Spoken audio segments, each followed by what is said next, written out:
Hello students, आज हम पढ़ेंगे फंडामेंटल अकाउंटिंग में सबसे मेन इम्पॉर्टेंट टॉपिक जो है आपका। देखिए, जो आपका मेन इम्पॉर्टेंट टॉपिक है उसका नाम है फाइनेंशियल स्टेटमेंट। फाइनेंशियल स्टेटमेंट, या इसको हम बोल सकते हैं फाइनल अकाउंट। फाइनल अकाउंट ये साल के सबसे आखिरी में बनाया जाता है।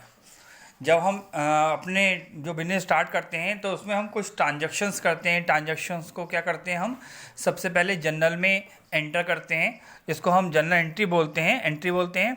उसके बाद उस एंट्री के हम लेजर बनाते हैं। लेजर में मैंने आपको बताया था कि हर अकाउंट का, जितने भी ट्रांजैक्शंस में अकाउंट होंगे, उन सब का एक सेपरेट पेज बनेगा। ठीक है, वो क्या कहलाता है, वो हमारा लेजर कहलाता है। उस लेजर के बैलेंस से हम बनाते हैं ट्रायल बैलेंस। ये दो तरीके का बनता है, अकाउंट टोटल बेसिस पर और बैलेंस बेसिस पर। ठीक है, तो उस ट्रायल बैलेंस से हम बनाते हैं अपने फाइनल अकाउंट। ठीक है, इस फाइनल अकाउंट के 3 पार्ट होते हैं। इस फाइनल अकाउंट का जो क्वेश्चन होता है, देखिए मैं बता देता हूँ। ट्रायल बैलेंस जो होता है, तलपट, मैं हिंदी में बता दे रहा हूँ आपको, आप लोग हिंदी में कहते हैं तो मैं हिंदी में बता रहा हूँ। तलपट अंतिम खाते, इसको बोलते हैं अंतिम खाते, क्योंकि ये साल के आखिरी में बनाए जाते हैं, इसलिए इसको अंतिम खाते बोलते हैं। तलपट जो होता है वो अंतिम खाते का सवाल होता है। सवाल इसको हम हल करते हैं, यानी क्वेश्चन होता है। ठीक है, यानी जो तलपट होता है वो हमारा क्वेश्चन होता है। ठीक है, इस ट्रायल बैलेंस से हम बनाते हैं फाइनल अकाउंट। तो इस फाइनल अकाउंट के 3 पार्ट हैं, फर्स्ट, सेकंड और थर्ड। ठीक है, फर्स्ट पार्ट कहलाता है हमारा ट्रेडिंग अकाउंट। नेक्स्ट कहलाता है, इसको हिंदी में बोलते हैं हम व्यापारिक खाता। दूसरा होता है प्रॉफिट एंड लॉस अकाउंट, इसको बोलते हैं हम लाभ हानि खाता। तीसरा पार्ट होता है हमारा बैलेंस शीट, जिसको बोलते हैं आर्थिक चिट्ठा।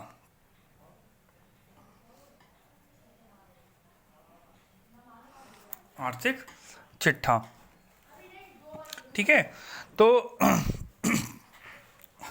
सॉरी, सबसे पहले आज हम पढ़ेंगे ट्रेडिंग अकाउंट के बारे में। देखिए, ट्रेडिंग अकाउंट, इसमें आपका ओपनिंग स्टॉक, परचेस और डायरेक्ट एक्सपेंसेस आती हैं। देखिए, डायरेक्ट एक्सपेंसेस सुन लीजिए पहले, मैं आपको एक्सपेंसेस बता दे रहा हूँ। एक्सपेंसेस 2 तरीके के हमारे पास मेन होते हैं। एक होता है नंबर 1 डायरेक्ट एक्सपेंसेस, इसका हिंदी में मतलब होता है प्रत्यक्ष व्यय। दूसरा होता है इनडायरेक्ट एक्सपेंसेस,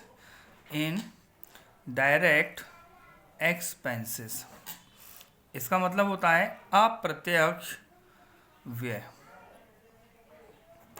देखिए, डायरेक्ट एक्सपेंसेस कौन से होते हैं? ऐसे एक्सपेंसेस जिनका माल बनने से डायरेक्ट रिलेशन होता है, यानी डायरेक्ट संबंध होता है, यानी जो माल बनाने के लिए आवश्यक होते हैं खर्चे, वो हमारे सारे डायरेक्ट एक्सपेंसेस कहलाते हैं।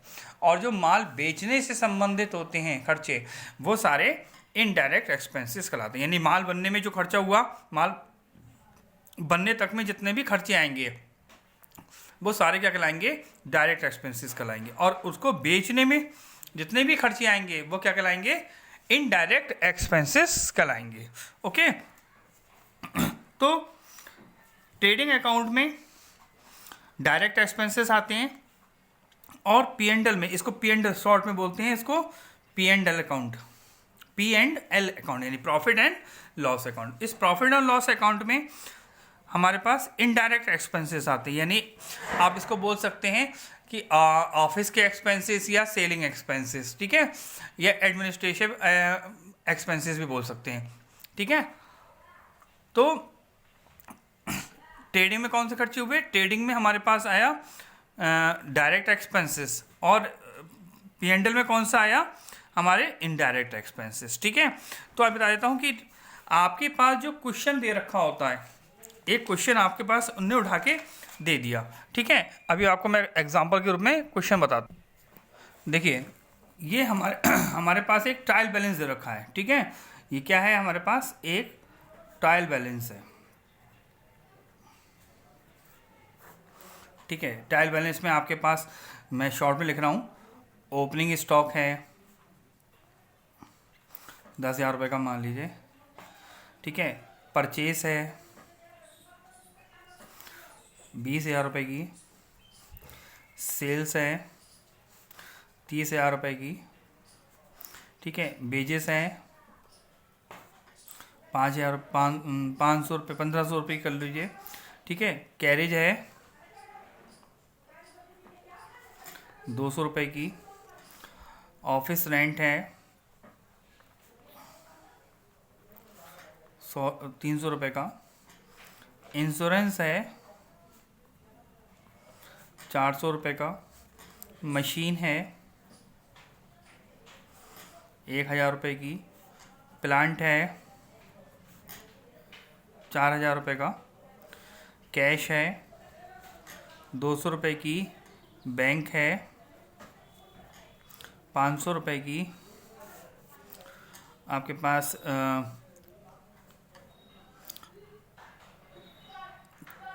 कैरेज हुई। अब आपके पास फ्यूल है, फ्यूल, गैस, वाटर, ठीक है, ये 100 रुपये का मान लीजिए। कस्टम ड्यूटी 400 रुपये की मान लीजिए, ठीक है। इंपोर्ट ड्यूटी 100 रुपये की, ठीक है। क्लियरिंग एक्सपेंसेस हैं, क्लियरिंग एक्सपेंसेस हैं 50 रुपये के, ठीक है। फैक्ट्री लाइट है 100 रुपये की, ठीक है। तो इस तरीके से आपको मान लीजिए, और देख लेते हैं। इनवार्ड एक्सपेंसेस हैं, इनवार्ड एक्सपेंसेस 50 रुपये के, आउटवार्ड एक्सपेंसेस 20 रुपये के, सेलिंग एक्सपेंसेस 50 रुपये के। और देखिए, इसमें आप कह सकते हैं फ्रेट है, फ्रेट मान लीजिए 10 रुपये का मान लीजिए, ठीक है। कार्टेज है 50 रुपये का मान लीजिए, ठीक है। डॉक चार्जेस हैं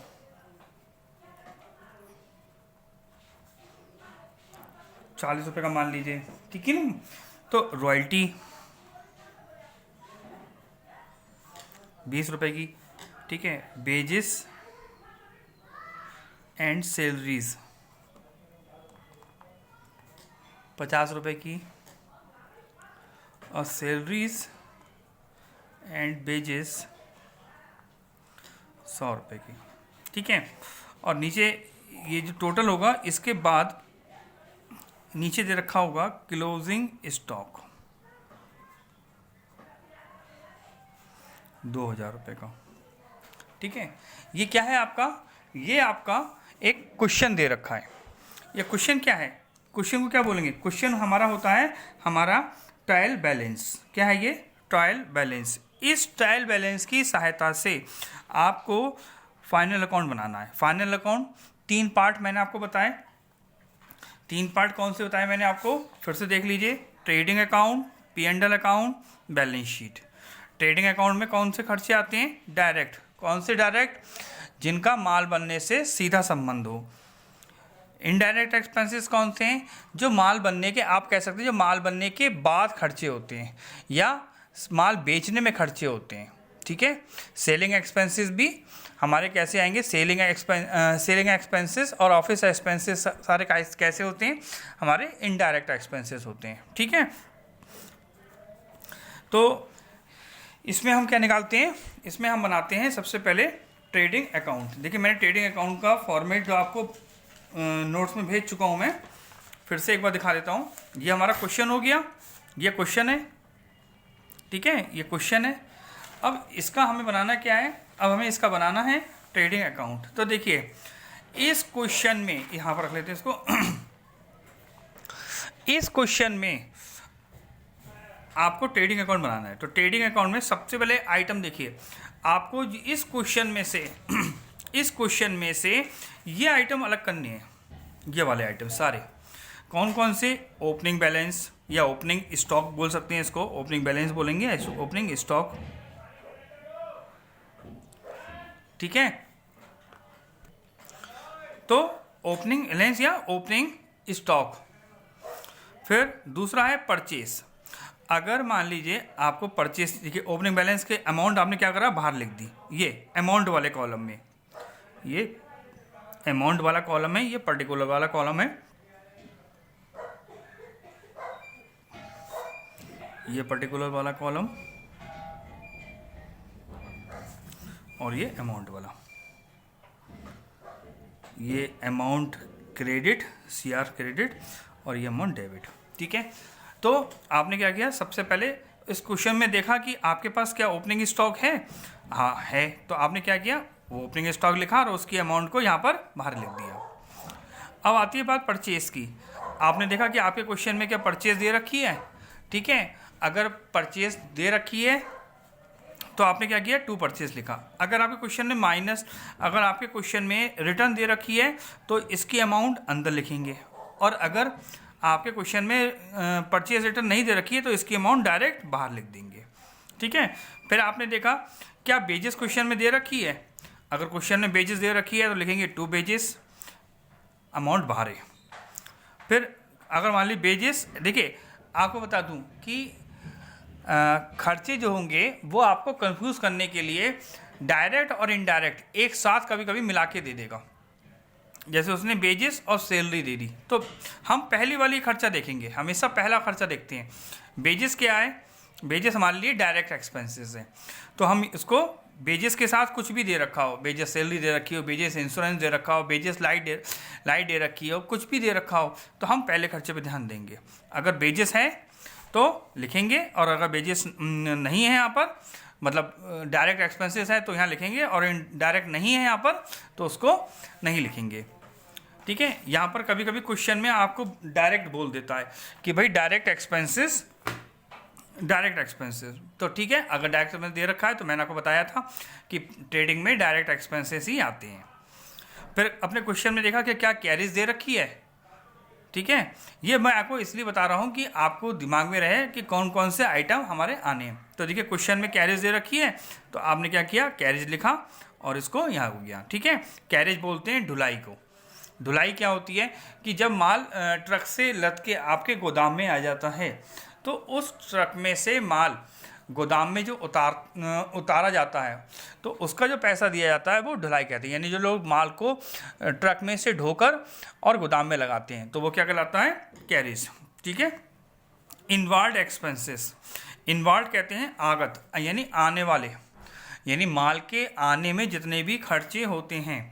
ठीक है। इनवार्ड कहते हैं आगत, आगत कहते हैं आने वाले, यानी माल के आने में लाने में जो खर्चे होते हैं, यानी माल के आने में या माल के लाने में जो खर्चे होते हैं वो इनवार्ड एक्सपेंसेस कहलाते हैं। अगर आप क्वेश्चन में इनवार्ड एक्सपेंसेस दे रखा है तो उसको यहाँ लिखेंगे, और अगर किसी भी खर्चे के साथ इनवार्ड दे दिया तो वो भी ट्रेडिंग अकाउंट में ही लिखा जाता है। ठीक है।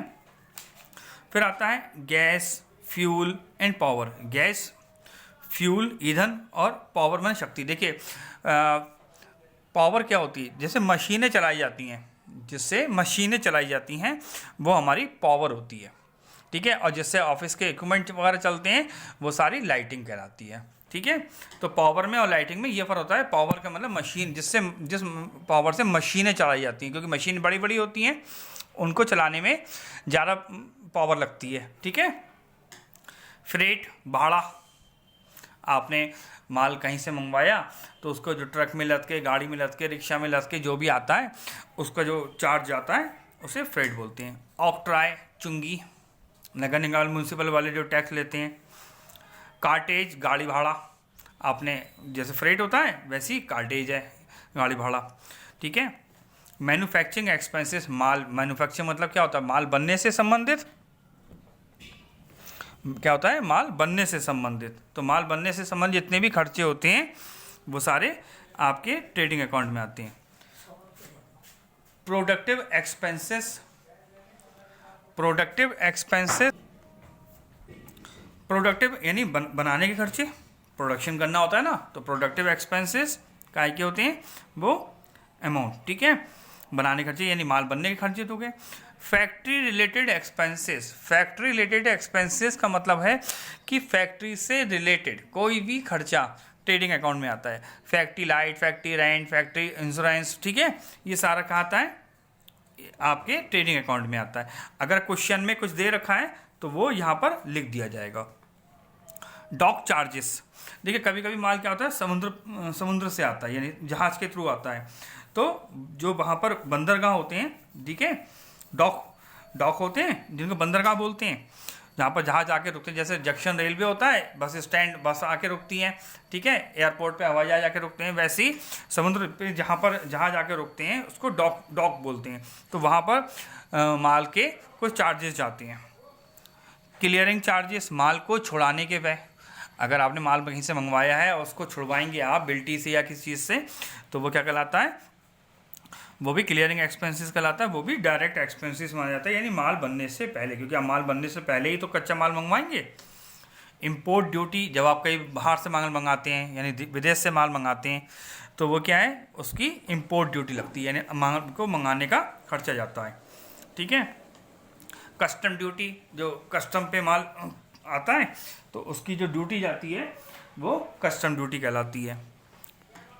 रॉयल्टी, आप रॉयल्टी क्या होता है, देखिए रॉयल्टी और रेंट ये दो चीज़ें होती हैं। रॉयल्टी का मतलब होता है ज़मीन के नीचे का किराया, और रेंट का मतलब होता है ज़मीन से ऊपर का किराया।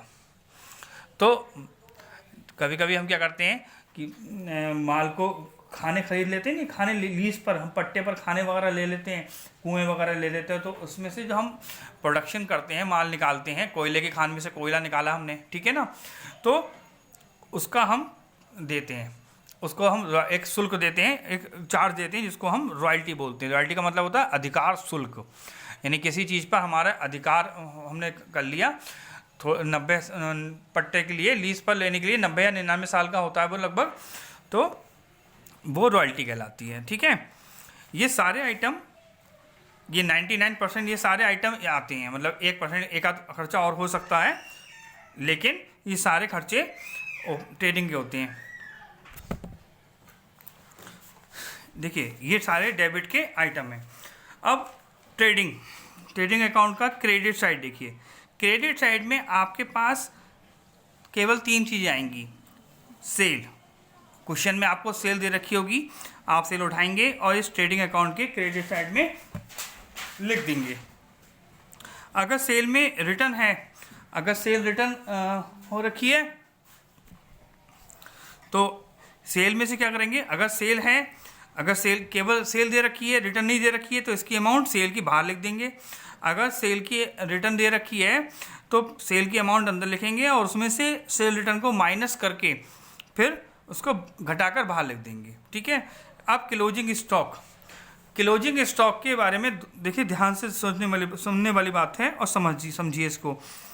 अगर आपके ट्रायल बैलेंस में, देखिए इस क्वेश्चन में, ये क्वेश्चन मैंने अभी आपको सिर्फ आइटम बताए हैं, वैसे ये एक तरफ पार्ट में भी होता है और 2 पार्ट में भी होता है। अगर इस क्वेश्चन के नीचे ये लाइन दे रखी होती है, ये बॉक्स होता है एक तरीके का, ये बॉक्स में एक सवाल होता है, अगर इस ट्रायल बैलेंस के बाहर क्लोजिंग स्टॉक दे रखा है तो इसकी पोस्टिंग 2 जगह होगी, और अगर ये क्लोजिंग स्टॉक ट्रायल बैलेंस में दे रखा है, यानी ट्रायल बैलेंस के टोटल में ये अमाउंट शामिल है, तब इसकी एंट्री यहाँ पर नहीं होगी।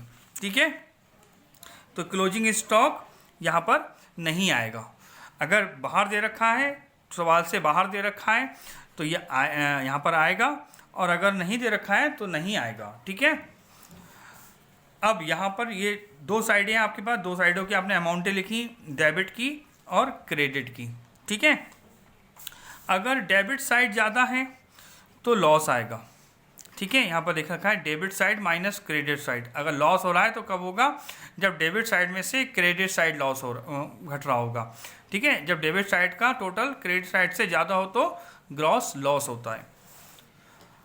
ग्रॉस प्रॉफिट कब होगा? जब क्रेडिट साइड ज़्यादा हो और डेबिट साइड कम हो, यानी क्रेडिट साइड में से डेबिट साइड घट रही हो, जब क्रेडिट साइड का टोटल डेबिट साइड से ज़्यादा हो तो। ठीक है, जिस साइड का टोटल, पहले तो दोनों तरफ का टोटल कर दीजिए, जिस साइड का टोटल ज़्यादा होता है उसकी लाइन खींचकर ऐसे लाइन खींचेंगे। ठीक है, डबल लाइन खींच देंगे यहाँ पर। अब जिस साइड का टोटल ज़्यादा होगा उसका टोटल यहाँ लिखेंगे। ठीक है, यहाँ पर उन 2 साइडों का टोटल लिखेंगे जिसका का टोटल ज़्यादा होगा। ठीक है, और यहाँ की अमाउंट होगी उसकी, जहाँ पर ये अमाउंट ख़त्म होंगी आपकी, जैसे यहाँ पर ख़त्म हुई तो आप यहाँ पर क्या करेंगे, एक लाइन खींचेंगे और इस साइड का टोटल कर देंगे। अगर क्रेडिट साइड का टोटल ज़्यादा है तो डेबिट साइड में करेंगे, और डेबिट साइड का टोटल ज़्यादा होगा तो यहाँ पर करेंगे। ठीक है, तो अभी हम मानते हैं 99% क्या होता है केसेस में कि क्रेडिट साइड का टोटल ज़्यादा होता है। तो जब क्रेडिट साइड का टोटल ज़्यादा है तो हमने क्रेडिट साइड का टोटल यहाँ पर दोनों तरफ लिख दिया, फिर डेबिट साइड का टोटल किया। अब क्रेडिट साइड में से डेबिट साइड का टोटल माइनस कर दिया तो क्या हो गया, हमारा ग्रॉस प्रॉफिट आ जाएगा। ठीक है, तो आज के लिए अभी आप इसकी प्रैक्टिस करिए, इन आइटमों को समझिए, आप बार बार वीडियो को देख सकते हैं, समझ सकते हैं। जो भी समझ में नहीं आए तो मुझे बता दीजिए कि क्या समझ में नहीं आया, तो मैं उसको दोबारा से अच्छे से समझा दूंगा। ठीक है, ओके, थैंक यू।